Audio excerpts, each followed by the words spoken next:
I burned down everything I wasn't. And now I'm building a stronger, more alive version of myself. Everything I was meant to become is what I'll build bit by bit.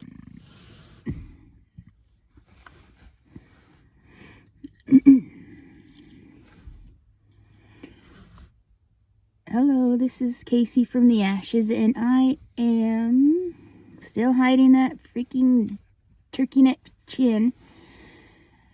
But, checking in. I'm checking in, hiding my chin. It's been a long time again since I posted.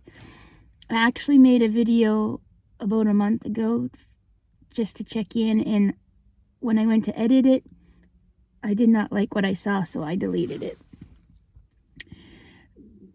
But there's so much that has been going on. So much has been going on in my life since my last official check-in. I think I mentioned my sister being sick and working through that for anemia, but it has been officially diagnosed as colorectal cancer, colon cancer. She's been in the hospital since February 20th, and today is March 19th, so tomorrow it will be a month. I think in normal circumstances, this would have been she would have been out of the hospital a lot sooner, except for when she went to the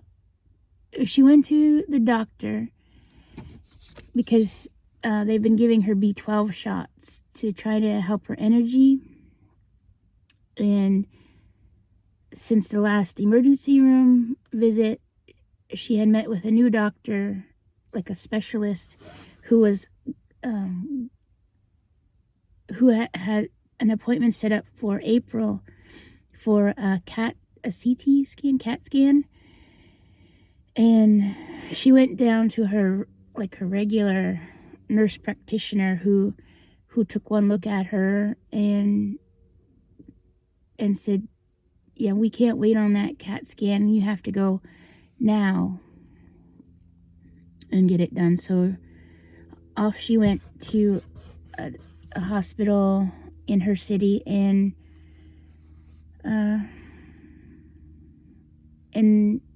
the doctor did whatever ultrasound. I'm not sure exactly what kind of test, but he said, yeah, there is a tumor in your colon, and it's cancer, and you have a spot on your lung, and you have a spot on I believe it's her liver. It could be her kidney. I think it's liver.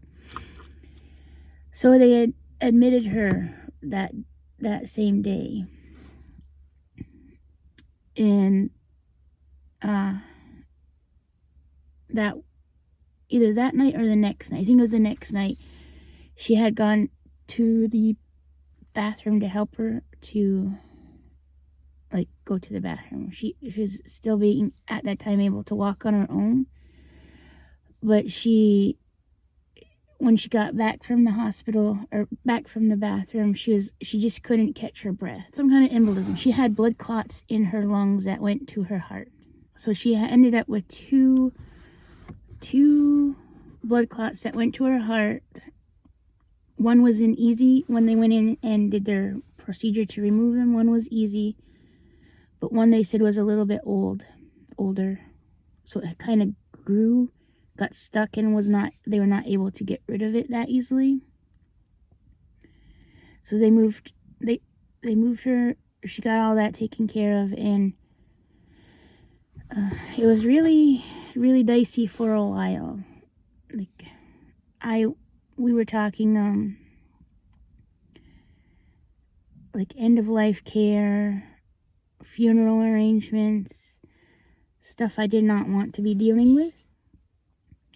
Slowly over the last 3 weeks since that happened, she's been getting stronger. the heart doctor has given the colon doctor permission or the go-ahead to go ahead with the colon surgery. Initially, the very first week, we were going to the hospital every day. The hospital is an hour there and an hour back. That's 2 hours just driving around my work schedule. So that wasn't giving me very much time for life. The kids were starting to feel neglected. Did I mention that I'm now, before I just had my niece, now my nephew has moved in with us I'm assuming permanently. So he was feeling they were feeling kind of abandoned. I don't know how to describe, but I was not home every day. I was not home any day until after they had gone to sleep. Oh, plus their grandma, my oldest sister, hospital by ambulance because her boyfriend was concerned about her breathing one night, and she ended up with a terrible infection, which with a diabetic is pretty risky. So she's better now, but it was very scary. So my other sister, the healthiest of the three, and I have been going to different hospitals. Okay, I have to get back to work, but I just wanted to check in. I just wanted to check in and say that I'm still here. I'm still fumbling through my life. I'm still trying to figure out how the heck. I'm trying to figure out how to change my life still. How to figure it out, how to fix it, I'm trying to figure out how to prioritize myself so that I'm living a healthier, happier life, and that will not only benefit myself, but also the kids. I need to come up with a plan because if anything this sickness has taught me is that I don't want to waste what time I have left. And who knows how long that's going to be. I mean, my sister that's in the hospital now was pretty healthy. I mean, she was addicted to chocolate bars, chips, and pop. Pepsi was her thing, but